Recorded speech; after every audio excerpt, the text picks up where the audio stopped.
처음에는 제가 잘못 본 줄 알았습니다. 휴게소가 이렇게 넓었나 싶을 만큼 버스가 보이지 않았거든요. 몇 번을 돌아다녀도 없다는 걸 알았을 때 그제야 혼자 남았다는 생각이 들었습니다. 전화도 없고 아무것도 없고 여러 가지 생각이 뒤엉켰습니다. 저렇게 많은 사람들이 있었는데 그날은 나 혼자만 덩그러니 남겨진 느낌이었어요. 그날 제게 있었던 일을 천천히 이야기해 보려 합니다. 지금 듣고 계신 이곳은 사연 끌림입니다. 마을 회관 앞 아침 8시 버스가 도착했습니다. 우리 마을과 옆 동네 어르신들이 함께였어요. 합쳐서 40명이었습니다. 저도 그중 한 명이었어요. 근방에 사는 며느리가 웬일로 배웅을 나왔습니다. 어머님, 좋은 시간 보내고 오세요. 그래, 고맙다. 짐은 작았습니다. 1박 2일 코스라서요. 그런데 가방은 조금 무거웠습니다. 통장을 4개 넣어뒀거든요. 불안해서 평소에 늘 들고 다니는 습관이 있었습니다. 며느리가 제 가방을 한 번 더 봤습니다. 짐이 무거워 보여요. 필요 없는 건 빼고 가시지 그래요. 괜찮아, 익숙해. 며느리가 제 가방을 한 번 더 훑어봤습니다. 저는 그게 이상하다고 느꼈지만 말은 안 했습니다. 버스 안 오전 10시 어르신들이 많다 보니 1시간마다 휴게소를 들렀습니다. 2시간을 달렸을 때였습니다. 휴게소에 두 번째로 섰습니다. 그때도 늘 들르던 휴게소 중 하나였습니다. 그래서 아무것도 의심하지 않았습니다. 어르신들 20분 쉬었다가 갑니다. 가방을 들고 내리려다가 다들 자리에 두고 내리길래 저도 다시 내려놓았습니다. 저는 화장실로 향했습니다. 옆집 할머니가 따라왔어요. 같이 가요. 그래요.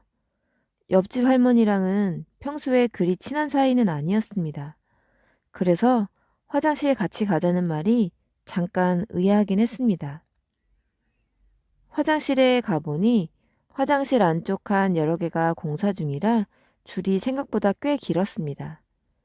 옆집 할머니는 손만 씻고 나오더니 나 먼저 차에 가 있을게요. 동수 엄마는 천천히 하고 와요. 그래요. 먼저 가 있어요. 저는 줄을 섰습니다. 사람이 꽤 많다 보니 화장실을 다녀오는데 시간이 좀 걸렸습니다. 화장실에서 나와 버스가 있는 주차장으로 향했습니다.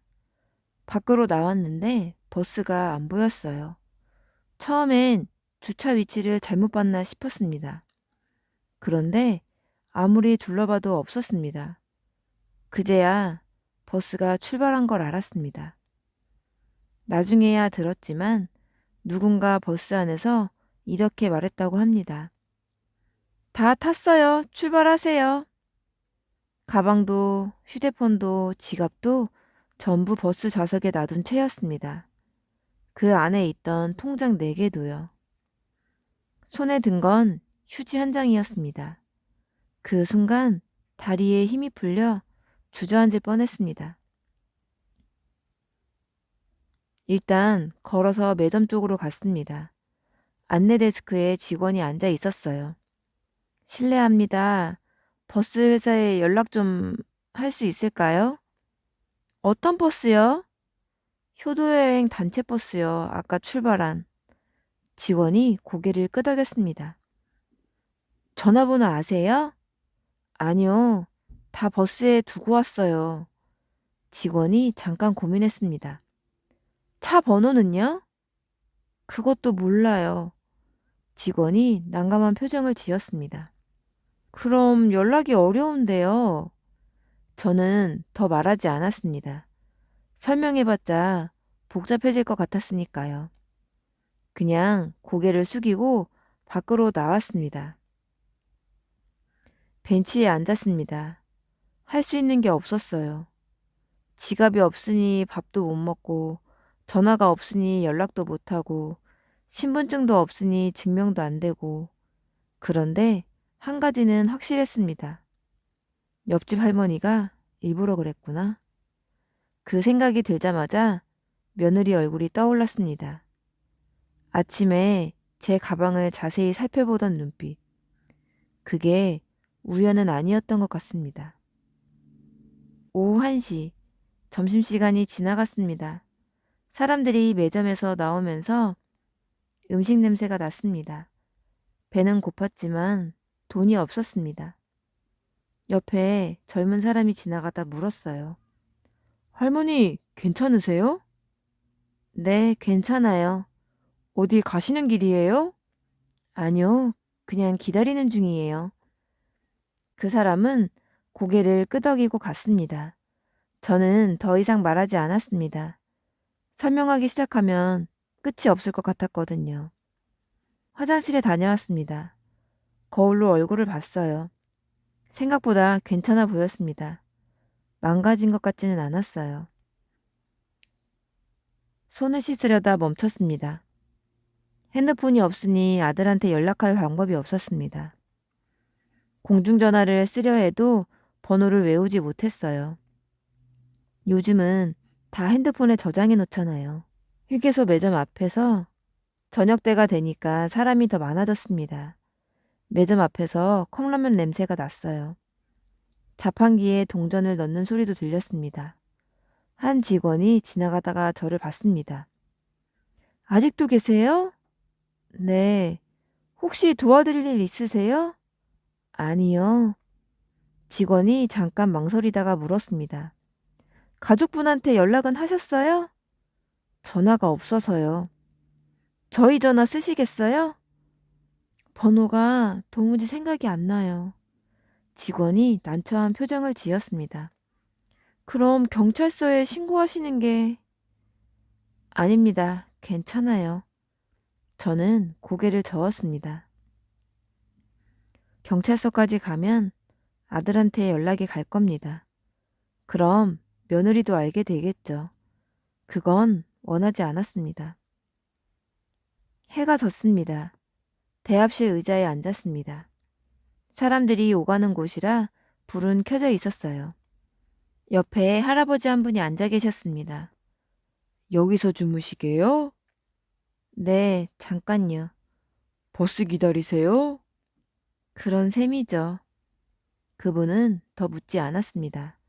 저도 더 말하지 않았어요. 배가 고팠습니다. 자판기 앞을 몇 번 지나쳤습니다. 커피 한 잔이 1,000원이었어요. 손에 동전이 하나 있었으면 좋겠다는 생각이 들었습니다. 그런데 바닥에 100원짜리 동전이 하나 떨어져 있었어요. 저도 모르게 주웠습니다. 동전 100원으로는 아무것도 살 수 없었습니다.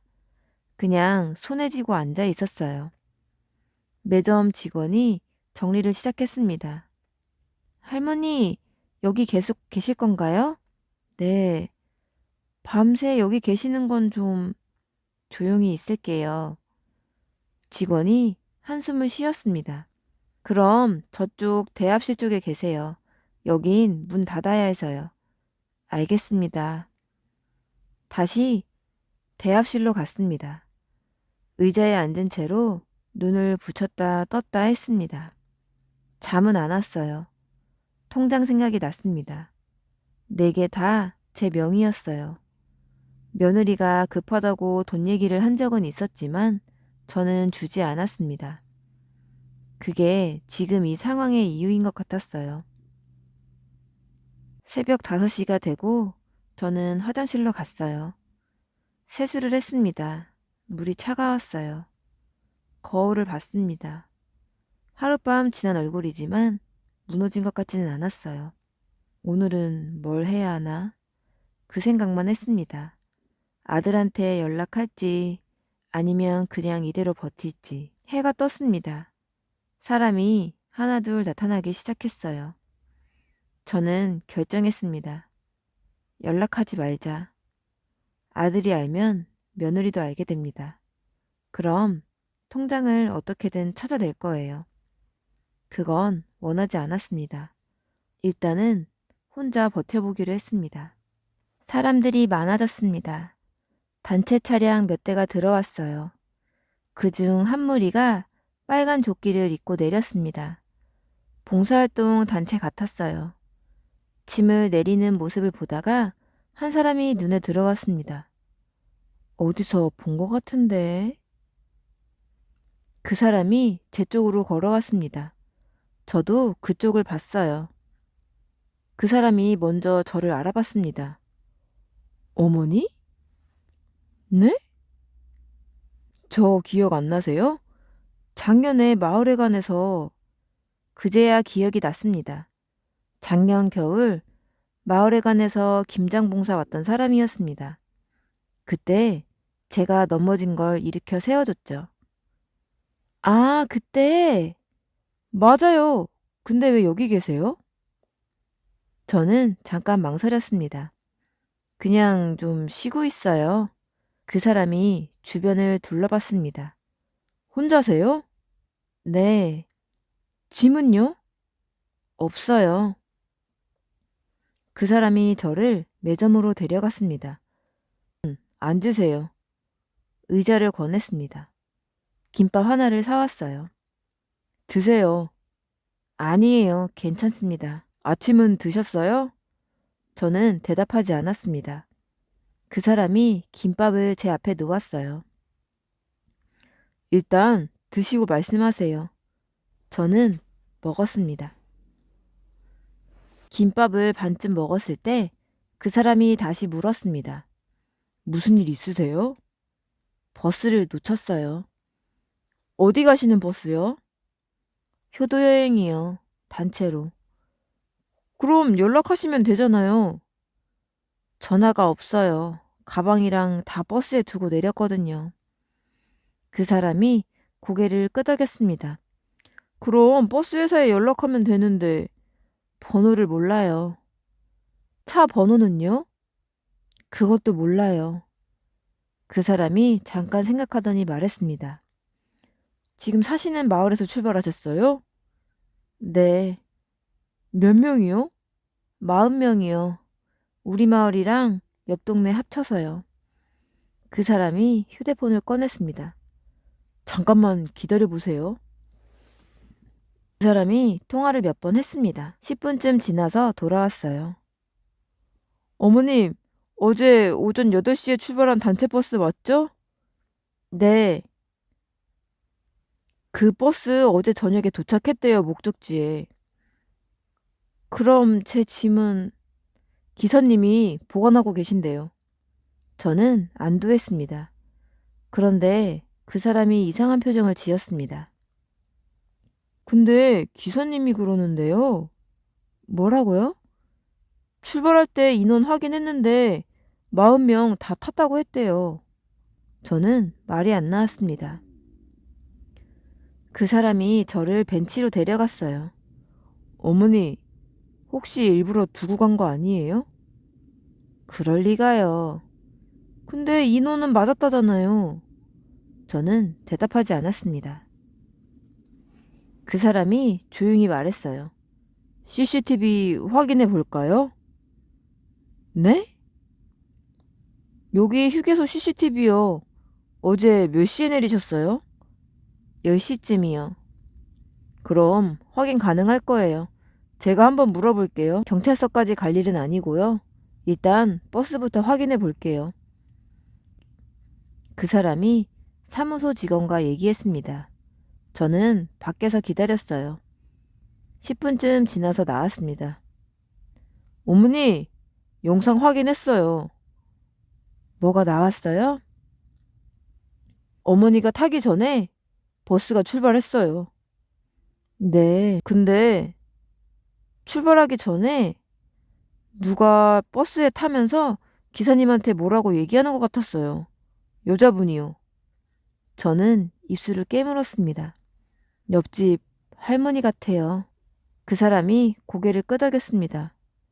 일부러 그런 것 같은데요. 그 사람이 제 옆에 앉았습니다. 가족분한테 연락하세요. 하기 싫어요. 왜요? 짐이 되고 싶지 않아서요. 그 사람이 잠깐 아무 말도 안 했습니다. 그러다가 조용히 물었습니다. 가방에 뭐가 들었는데 그러는 거예요? 저는 대답하지 않았어요. 그 사람이 다시 물었습니다. 중요한 거예요? 통장이요. 몇 개요? 4개요. 그 사람의 표정이 굳었습니다. 그럼 더 빨리 찾아야 되는 거 아니에요? 그래서 연락 안 하는 거예요. 그 사람이 일어났습니다. 제가 버스 회사랑 통화할게요. 짐 찾아야죠. 그럼 아들한테 연락하지 않을까요? 안 갈 수도 있어요. 일단 해볼게요. 그 사람이 다시 전화를 걸었습니다. 저는 그 모습을 지켜봤어요. 말은 안 했지만 한 가지는 분명했습니다. 며느리가 이미 가방을 가져갔을 수도 있겠다. 그 생각이 머릿속을 떠나지 않았습니다. 그 사람이 통화를 끝냈습니다. 어머니, 짐 찾았어요. 어디 있대요? 버스 회사 사무실이요. 기사님이 맡겨놨대요. 그럼 가져올 수 있나요? 그게... 그 사람이 말을 멈췄습니다. 왜요? 이미 누가 가져갔대요. 저는 아무 말도 하지 못했습니다. 그 사람이 저를 다시 매점으로 데려갔습니다. 누가 가져갔대요? 가족분이라고 했대요. 어제 저녁에. 혹시 며느리요? 가족이라고 확인했대요. 성함이 뭐예요? 저는 며느리 이름을 말했습니다. 그 사람이 고개를 끄덕였습니다. 맞아요. 저는 손을 꽉 쥐었어요. 그 사람이 조용히 물었습니다. 며느리분이 어머니 가방 필요하신 일이 있나요? 분이 통장이요. 어머니 명의죠? 네. 그럼 며느리분이 못 쓰잖아요. 그동안 계속 돈 얘기를 했었어요. 그 사람의 표정이 굳었습니다. 그 사람이 어디론가 다시 전화를 걸었어요. 누군가와 길게 통화를 했습니다. 저는 옆에 앉아서 기다렸어요. 5분쯤 지나서 통화가 끝났습니다. 어머니, 마을 이장님 번호 아세요? 왜요? 알려드려야 할 것 같아서요. 말하지 마세요. 왜요? 소란스러워져요. 그 사람이 한숨을 쉬었습니다. 어머니, 이건 그냥 넘어갈 일은 아닌 것 같아요. 그 사람이 사무소로 갔습니다. 저도 같이 갔어요. CCTV 영상을 다시 확인했습니다. 저도 함께 봤어요. 화면에 제가 화장실로 들어가는 모습이 나왔습니다. 그 뒤로 옆집 할머니가 버스로 돌아가는 모습도 나왔어요. 기사님과 뭔가 얘기하는 장면도 있었습니다. 그리고 버스가 출발했어요. 저는 화면을 보면서 아무 말도 하지 않았습니다. 그 사람이 다시 전화를 걸었어요. 이번엔 마을 이장님한테 연락하는 것 같았어요. 네, 이장님. 저 작년에 김장 봉사 갔던... 네, 맞아요. 지금 그 마을 어르신 한 분이랑 같이 있어요. 휴게소에서요. 네, 혼자 계세요. 잠깐 침묵이 흘렀습니다. 어제 효도여행 같이 가셨던 분이요. 네, 버스를 못 타셨어요. 일부러 두고 간 것 같아요. 전화기 너머로 목소리가 커졌습니다. 그 사람이 저를 봤어요. 성함이 어떻게 되세요?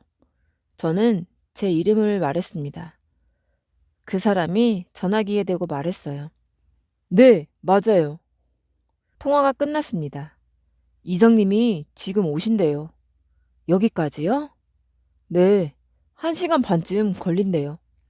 저는 대답하지 않았습니다. 그 사람이 물었어요.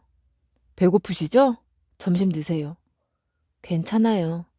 어제부터 아무것도 안 드셨잖아요. 그 사람이 컵라면을 사왔어요. 저는 먹었습니다.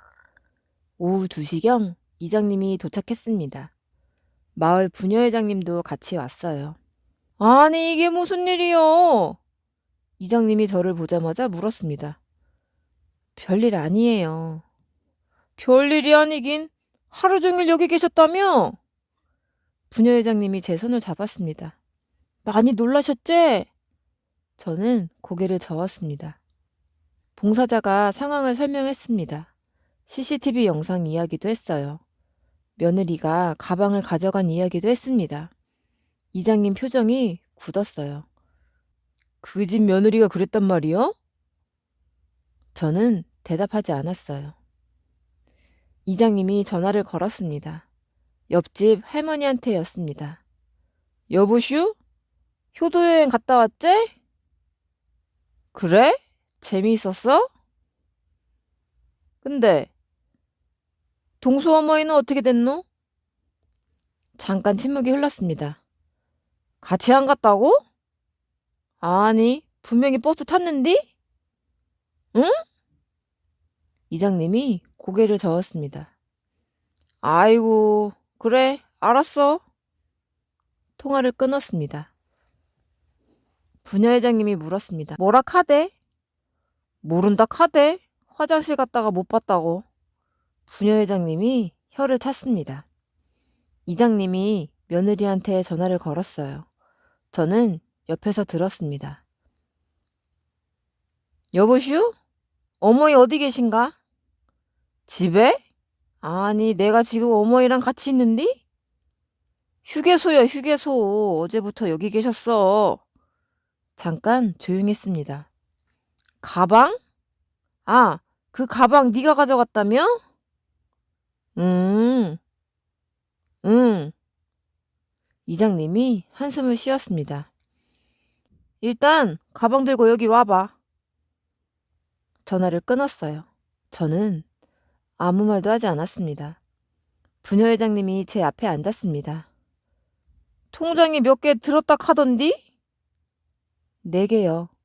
다 어머니 명이지? 네. 며느리가 알았나? 알았을 거예요. 부녀회장님이 고개를 끄덕였습니다. 그래서 그랬구만. 저는 대답하지 않았습니다. 말하지 않아도 다들 알아서 정리하고 있었습니다. 며느리 차가 도착했습니다. 제 가방을 들고 내렸어요. 이장님과 부녀회장님이 저보다 먼저 앞으로 나갔습니다. 며느리가 저를 봤어요. 어머니, 큰일 날 뻔했네요. 걱정 많이 했어요. 저는 대답하지 않았습니다. 이장님이 물었어요. 가방은 어째 네가 가지고 갔노? 아, 그게 어머니가 두고 가신 것 같아서요. 두고 간 걸 어찌 알았노? 며느리가 말을 멈췄습니다. 이장님이 가방을 받아서 제게 건넸습니다. 확인해 보이소. 저는 가방을 열었습니다. 지갑, 핸드폰, 옷까지. 그런데 통장이 없었습니다. 통장이 없어요. 며느리가 잠깐 당황했습니다. 아, 그게 집에 두고 왔어요. 안전하게 보관하려고요. 부녀회장님이 물었습니다. 어째 네가 보관하노? 어머니 명의인디? 깜빡했어요. 저는 며느리를 봤습니다. 며느리가 눈을 피했어요. 오후 5시경 이장님이 며느리를 따로 불렀습니다. 저는 벤치에 앉아서 기다렸어요. 10분쯤 지나서 돌아왔습니다. 이장님 표정이 좋지 않았습니다. 부녀회장님이 제 옆에 앉았어요. 어머니, 통장 지금 당장 정지시키소. 왜요? 며느리가 보증 서딱하대. 저는 아무 말도 하지 못했습니다. 얼마나요? 그건 않겠어. 근데 급하긴 급했는가 봐. 이장님이 저를 태워서 집으로 가는 길이었습니다. 며느리는 먼저 갔어요. 차 안에서 이장님이 말했습니다.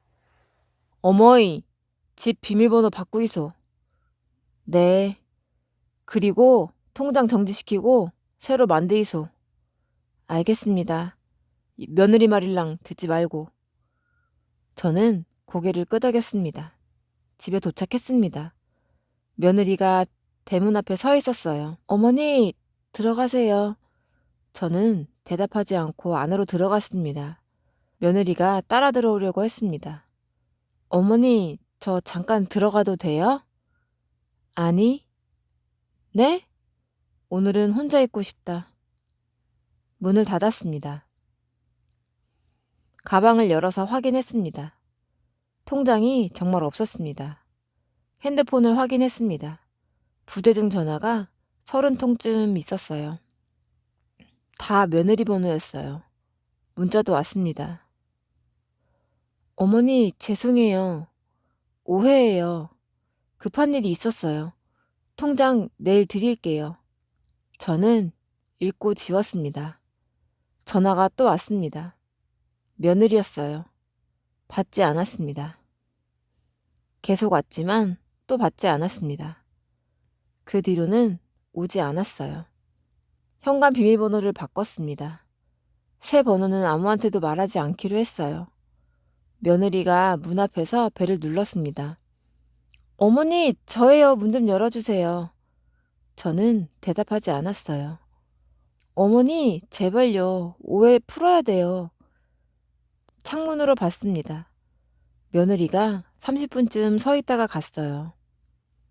다음 날 오전 부녀회장님이 같이 은행에 가줬습니다. 통장 4개를 전부 정지시켰습니다. 새 통장을 만들었어요.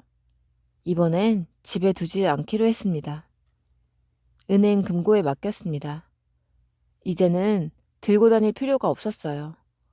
창구 직원이 물었습니다. 가족분 명의 추가하실 거예요? 아니요. 혹시 나중에 필요하시면 필요 없어요. 사흘 후 마을에 관해 마을 사람들이 모였습니다. 저도 나갔어요.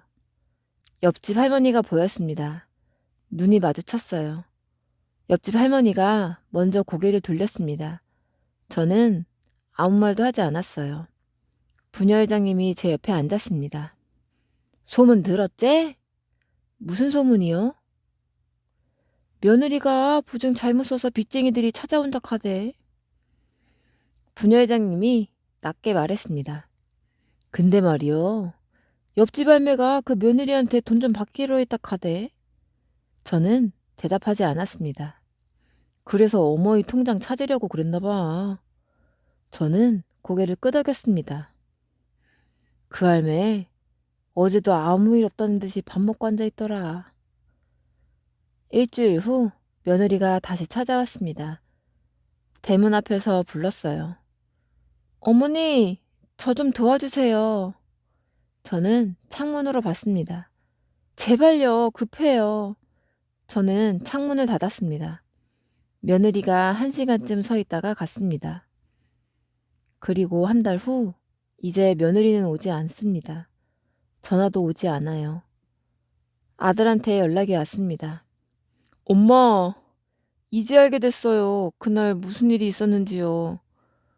나만 늦게 알아서 죄송하단 말씀밖에 못 드리겠어요. 제가 집으로 갈까요? 아니야. 혼자가 편해. 더 이상 말하지 않았습니다. 그리고 2달 후 산책을 나갔어요. 옆집 할머니와 마주쳤습니다. 옆집 할머니가 먼저 말 걸었습니다. 요즘 어떻게 지내요? 저는 짧게 대답했습니다. 잘 지내요. 그리고 지나쳤습니다. 할머니는 뒤돌아보지 않았습니다. 저도 뒤돌아보지 않았어요. 그날 저녁, 혼자 저녁을 먹었어요. 텔레비전을 켰습니다. 뉴스가 나왔어요. 조용했습니다. 이 조용함이 좋았습니다. 누구한테 설명할 필요도 없고, 누구한테 화낼 필요도 없고, 누구를 용서할 필요도 없었습니다. 그냥 이대로 살면 됐습니다. 통장은 금고에 있고, 집은 제 것이고, 오늘도 무사히 지나갔습니다. 그걸로 충분했습니다. 오늘의 사연 여기까지 함께 해주셔서 감사합니다. 지금까지 사연끌림이었습니다.